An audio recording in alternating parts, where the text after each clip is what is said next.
Hello everyone, कैसे हैं आप सभी लोग। आशा करते हैं आप सभी लोग अच्छे होंगे। तो चलिए यहाँ पर स्टार्ट करते हैं। यूपी बोर्ड जो 9th क्लास का एग्ज़ाम चल रहा है इस समय, वो इंग्लिश का एग्ज़ाम है 2026 annual examination English class 10th मतलब 9th यहाँ पर चल रहा है। तो इसके लिए मैं पेपर आप लोगों के लिए लाया हूँ, सेम टू सेम आपको पेपर देखने को मिलेगा। तो चलिए स्टार्ट करते हैं। यहाँ पर देखिए, सबसे पहले आपको यहाँ पर 20 MCQ करने, मल्टीपल चॉइस क्वेश्चन। तो यहाँ पर 1 से मतलब 1 नंबर से 3 नंबर तक, 1 से 3 नंबर तक आपको इस पैराग्राफ से पढ़ के आंसर देना है। तो यहाँ पर यही लिखा है कि read the following passage carefully and answer the question that follow choosing the correct option. तो इसको पढ़ना है पूरा। और Subhash Chandra Bose was a great leader of India.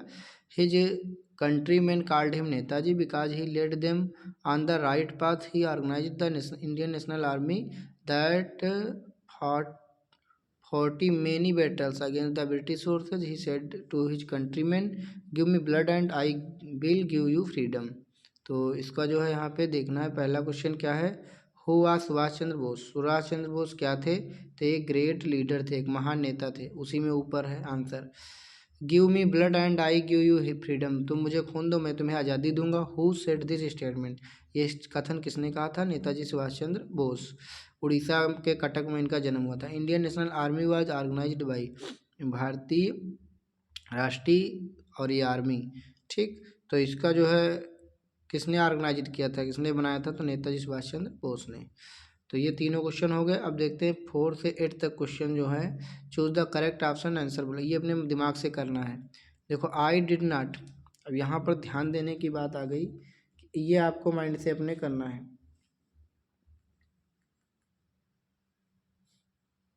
चलिए, तो यहाँ पर क्या लिखा, आई डिड नॉट मतलब ही डिड नॉट मतलब वह नहीं, द फूड माने भोजन। तो भोजन क्या करेगा, खा मतलब खाया, उसने भोजन नहीं खाया। अब देखो डिड नॉट आ गया तो पास्ट टेंस है। तो ईट और ईटन, तो मतलब यहाँ पे डिड नॉट लगा है तो फर्स्ट फॉर्म आएगी क्रिया की, तो ईट आएगी। He did not eat the food. अगला है which word is correctly spelled. किसकी मीनिंग बिल्कुल ही यहाँ पर सही है। तो पहला ही यहाँ पर मीनिंग सही है, रनिंग बिल्कुल करेक्ट लिखा है, ठीक। संगिंग नहीं लिखा जाता है, सिंगिंग लिखा जाता है। डेंसिंग नहीं, डांसिंग लिखा जाता है। कमिंग नहीं, COMING कमिंग लिखा जाता है। द फ्रॉग जंप्ड माने मेढक कूदा, मेढक कूदा पांड माने तालाब में, तो तालाब के अंदर चला गया तो इनटू लगेगा, इन नहीं लगेगा। इन होता है इसके मतलब में, यहाँ हो गया पानी के बिल्कुल अंदर, ठीक, तो इनटू लगेगा। अगला क्या है, a person who loves his country. वह व्यक्ति जो अपने देश से बहुत प्यार करता है, वेरी मच, तो उसको क्या कहा जाता है उसको कहा जाता है पैट्रियट माने देशभक्त। आ पैट्रियट माने देशभक्त। चलिए नेक्स्ट क्वेश्चन देखते हैं। करा रीअरेंज करना है। Rearrange the word cluster to make meaningful word, मतलब ऐसे इसको सही करो ताकि मीनिंगफुल आ जाए, मतलब उसका अर्थ हो। तो पहला ही हो जाएगा, you are a handsome boy. नहीं नहीं, ये नहीं होगा, एक मिनट, यू स्टार्टिंग में होगा। You are a handsome boy, you are a handsome boy, B विकल्प यहाँ पे राइट आंसर होगा। सबसे पहले सब्जेक्ट, फिर हेल्पिंग वर्ब, फिर ये ऑब्जेक्ट। तो you are a handsome boy, तुम एक अच्छे सुंदर लड़के हो। 9 से 10 क्वेश्चन नंबर, फिर से ये पैराग्राफ पढ़ना है और इसको आंसर देना है 9-10 क्वेश्चन नंबर के। I was born into a middle class Tamil family in the island of Rameswaram in the erstwhile Madras state. My father Jainulabdeen had neither much. ये पूरा पढ़ लेना है और इसके बाद में आंसर देना। Where was APJ Abdul Kalam born. APJ Abdul Kalam कहाँ बॉर्न हुए थे, तो मिडिल क्लास तमिल फैमिली। तो यहाँ पर क्या होगा, Tamil family island of Rameswaram. तो ये देखो रामेश्वरम मिल गया, यहीं से इसका आंसर लगाना है। अगला क्वेश्चन इसी में लिखा है, हु वाज जैनुलब्दीन आइसलैंड हेल्पमेट। तो हेल्पमेट कैसे हुआ था, यहाँ पे किसकी सहायता की थी। My father Jainulabdeen had neither much formal education for much wealth despite and the advantage. तो यहाँ पर आप लोग जब पढ़ोगे तो हेल्प, ये देखो हेल्पमेट मिला, यहाँ पर हेल्पमेट ही पूछा गया है। Ideal helpmate my mother Ashiamma. तो यहाँ पर इसका राइट आंसर क्या हो जाएगा, तो एसेम्मा हो जाएगा इसका। ये देखो लिखा है बी विकल्प में, हेल्पमेट माई मदर आसियामा। तो आसियामा यहाँ पर इसका राइट आंसर हो जाएगा। मतलब पिताजी की जो हेल्पमेट थी, जो सहायिका थी, वो कौन थी? उनकी मम्मी ही थी, मतलब APJ अब्दुल कलाम की मदर।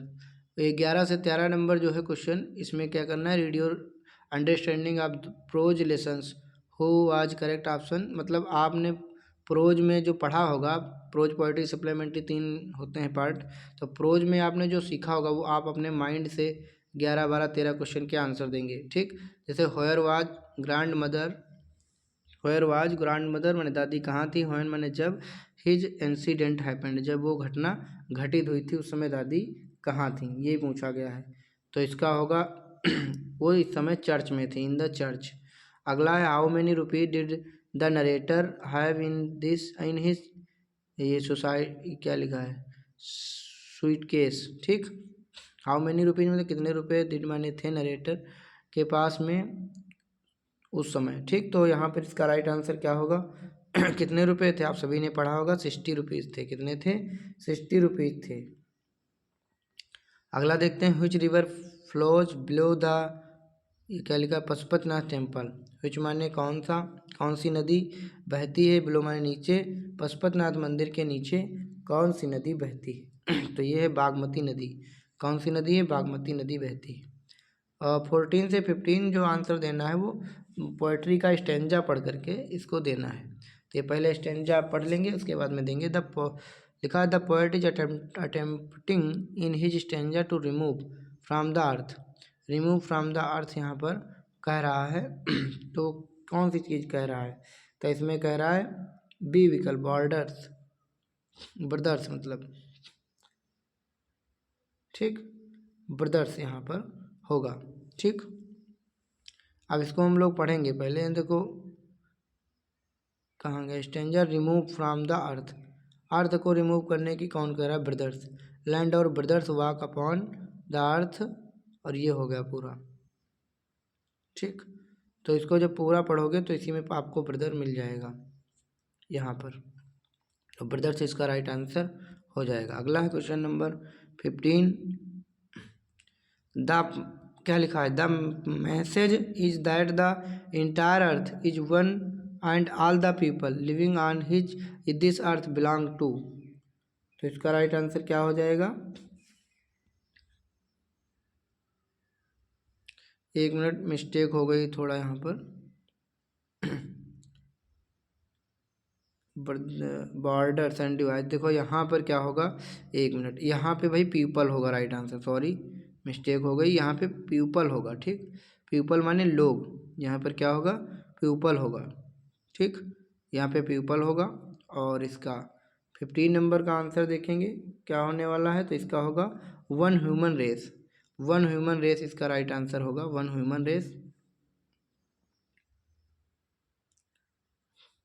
अगला यहाँ पर 16 से 20 नंबर क्वेश्चन देखेंगे। यहाँ पर क्या लिखा है, बेस योर अंडरस्टैंडिंग। फिर से आपको, आपने जो पढ़ा होगा मोमेंट्स पढ़ा होगा उसी में से आपको जो है इसमें आंसर देना है। व्हिच बर्ड डिड द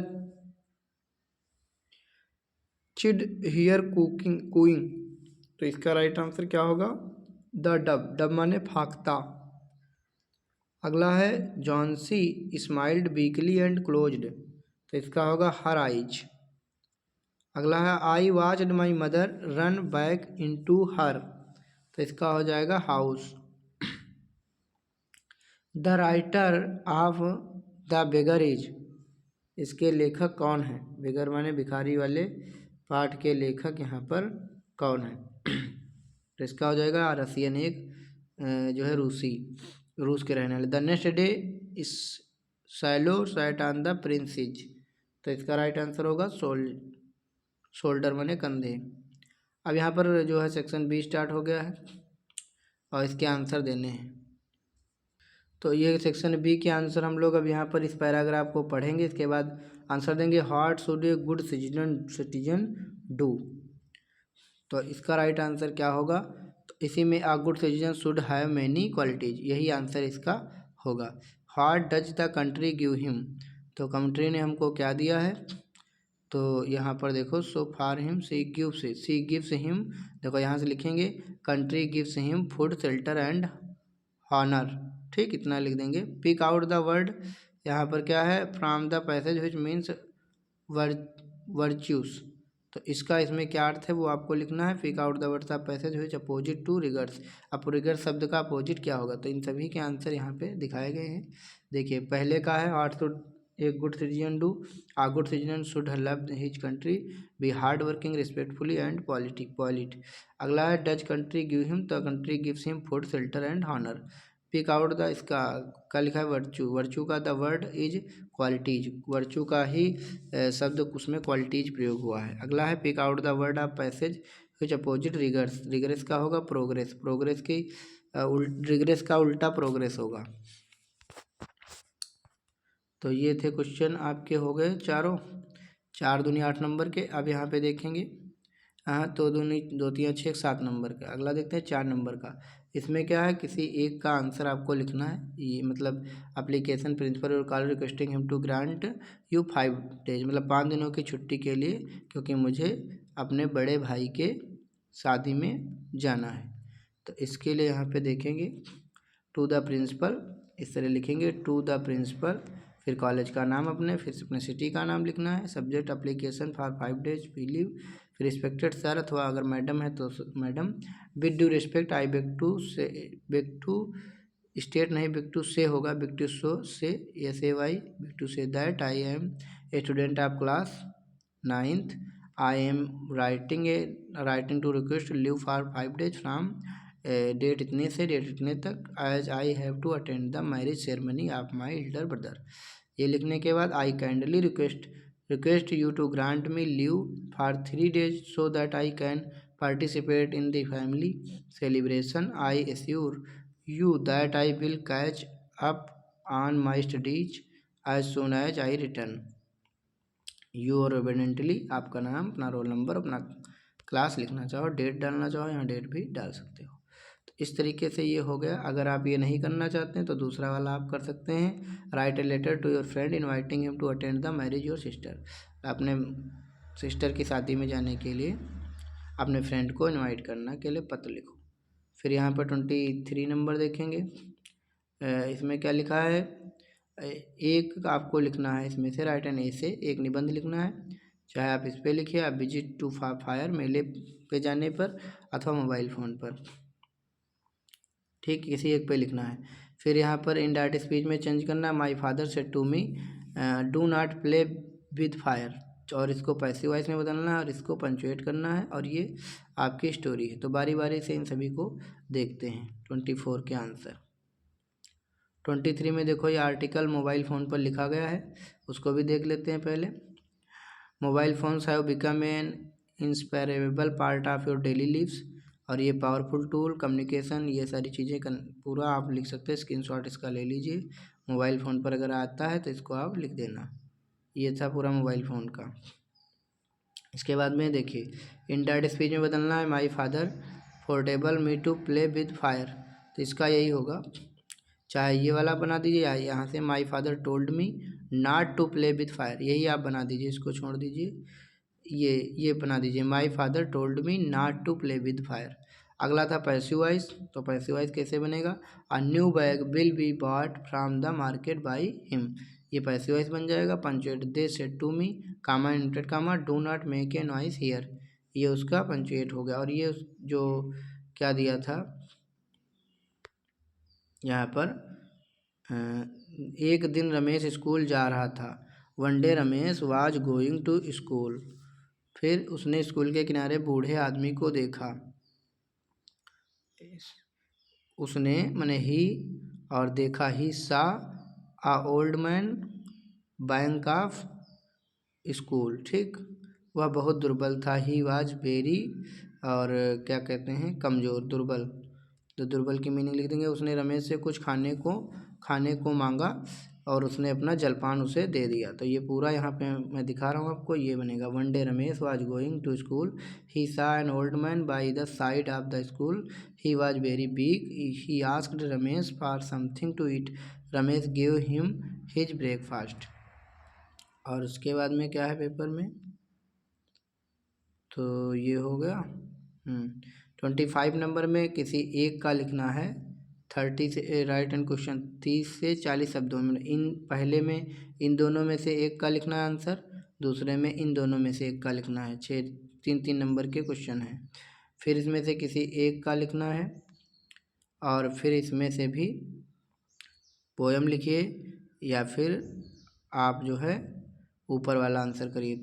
तो इसके बाद में क्या राइट सेंट्रल आइडिया लिखना है तीनों में से एक की, जो भी आपको याद हो, और इन क्वेश्चनों के आंसर दोनों में से एक का देना है, इसमें फिर दोनों में से एक का देना है।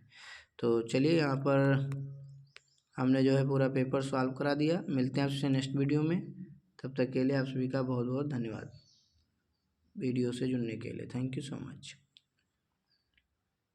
अगर आप हमारा बैच लेना चाहते हैं, मैं एक बात बताना भूल गया, यदि आप 10th क्लास में आए हैं और 10th क्लास का बैच लेना चाहते हैं तो आप हमसे कांटेक्ट कर सकते हैं व्हाट्सएप के माध्यम से। ये हमारा नंबर है, 1 मिनट यहाँ पे लिख देता हूँ। आप हमसे कांटेक्ट कर सकते हैं और आप बैच अपना ले सकते हैं। टॉपर बैच है, अच्छे मार्क्स से आप पास होंगे 90+। धन्यवाद।